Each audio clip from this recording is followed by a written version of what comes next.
Ever since the 18th century and the dawning of the so-called Age of Reason, most of the best educated people in the world have been absolutely certain that reason alone will lead us to goodness and a good world. We don't need a God, we don't need religion, all we need is reason. Evil, we have been told for almost 3 centuries, doesn't make sense. It's irrational. That's why you'll often hear murderous dictators referred to as madmen and their evil regimes described as products of madmen. In other words, the very opposite of rational men. Stalin was irrational, Pol Pot was a madman, Mao's genocidal cultural revolution in which he directed the killing of 50 to 75 million Chinese, in peacetime no less, is routinely called madness, and the Iranian regime's calls for the annihilation of Israel are routinely dismissed as, you guessed it, irrational. Meanwhile, good and moral things are always associated with being reasonable. But this association of reason with good is wishful thinking. Of course, reason might argue for doing good, but it might just as well argue for doing bad. Take a non-murderous example. Is it right or wrong for a student to cheat on a test? It's wrong, of course. But now answer this. Is it rational or irrational to cheat on a test? The answer is not quite as obvious, is it? After all, if you can get away with it, and it might mean the difference between getting into a great school or getting a great job, cheating on a test may well be reasonable.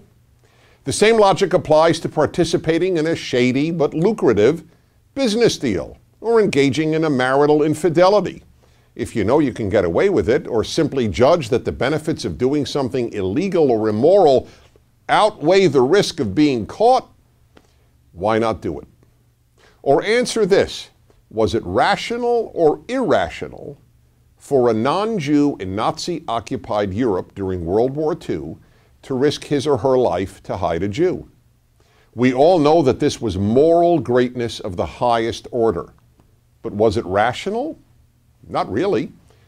You can't get much more rational than self-preservation. Moreover, in all the studies I have read of non-Jewish rescuers of Jews during the Holocaust, and I have read many, I have never read of any rescuers who said that they did what they did because it was the reasonable or rational thing to do. Not one. Reason leads to good only when you want it to, just as it leads to bad when you want it to. Reason is just a tool. It is no more intrinsically moral than a knife. A knife can be used to murder or to torture people, but in the hands of a surgeon, it can be used to save lives. If you want to preserve liberty, then it is rational to fight and risk your life on its behalf. And if you want to maintain a fascist or a communist or an Islamist dictatorship, then it's equally rational to risk your life on its behalf.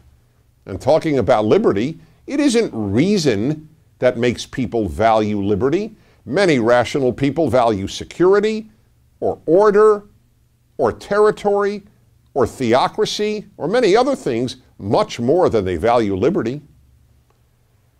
Reason can lead people to all kinds of conclusions. For example, asked if he would kill a disabled baby, a distinguished professor of philosophy at Princeton University responded, quote, "Yes, if that was in the best interests of the baby and of the family as a whole," unquote.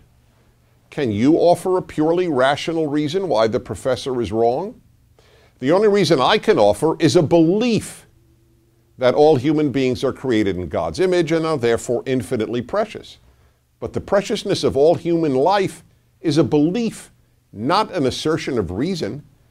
The Greeks, the founders of Western reason, thought it quite reasonable to leave sickly babies to die of exposure. The baby would just be a burden on the parents and the state. It was faith-based Jerusalem, the other parent of Western civilization, not reason-based Athens, that taught the world to keep sickly babies alive. So the next time you read of some terrible crime or some terrible regime, please don't dismiss it as irrational or mad.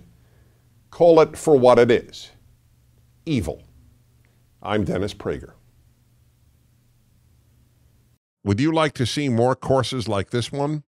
Donate, subscribe to our YouTube channel, and visit PragerUniversity.com.